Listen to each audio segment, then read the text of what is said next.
Prime Hydration has blown up in popularity ever since KSI and Logan Paul released it back in January 2022. But why is this simple hydration drink so sought after, leading to people spending 10 to 100 times its original price just to try it? How did we get here?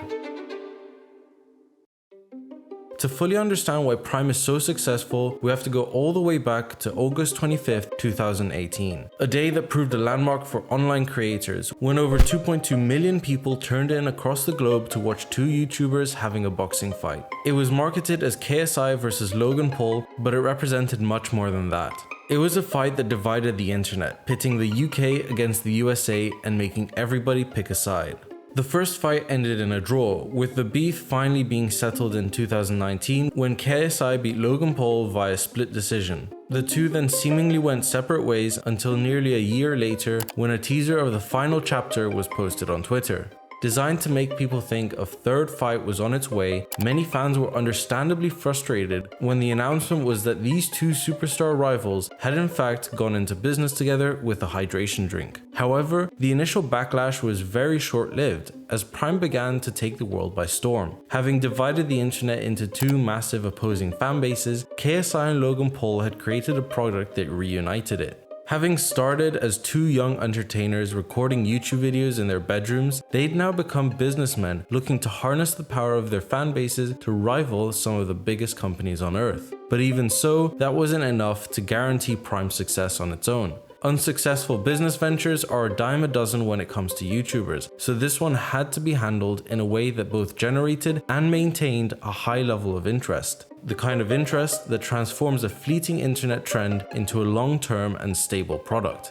The first way Prime managed to do this was relentless promotion. Both creators frequently advertised the product on their social media and included references to it in their videos. To increase Prime's global reach even further, both KSI and Logan Paul later traveled to countries like Australia to promote Prime, dominating national news for the duration of their stay. Their videos promoting Prime would always be polarizing, which would only make people talk about the videos and thus Prime even more. Just look at what recently happened in the Scandinavian countries when they went on tour to release Prime. They told their fans to pretend to be angry at them and throw their Prime bottles at them. Some say there's no such thing as bad press, and this proved it. The internet believed this fake anger, leading to countless news outlets and YouTubers to cover the story, unintentionally promoting Prime in the process. But for Prime to hit the lofty target it had set itself, the YouTubers knew they had to reach an audience beyond their own, and sports sponsorship provided the best opportunity for them to do exactly that. Since its inception, Prime has featured as a sponsor in both NASCAR and UFC, as well as becoming the official hydration partner of Arsenal Football Club, the LA Dodgers, and most recently FC Barcelona.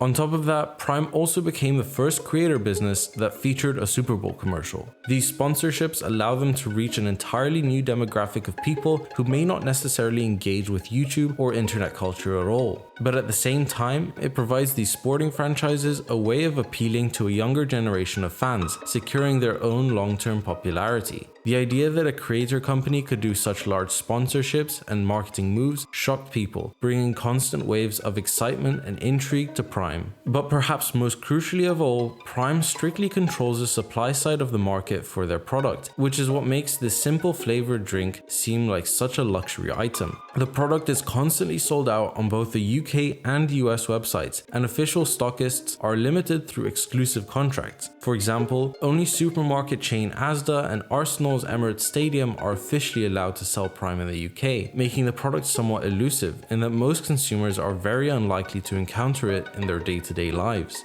However, the exclusivity of these contracts has also led to the creation of a sizable grey market for Prime, which has seen it sold in corner shops and petrol stations all across the country. And shop owners aren't shy about advertising their shadily obtained stock, with shops such as the infamous Wakey Wines going viral for selling the drink for prices as high as £1,000. While exactly how these shops have access to the product is unconfirmed, KSI said in an interview that he believes Asda employees aren't even putting it on the shelves anymore, and instead are selling it privately for their own gain. But interestingly, little to no efforts have been made to solve this problem despite the lost revenue it's causing.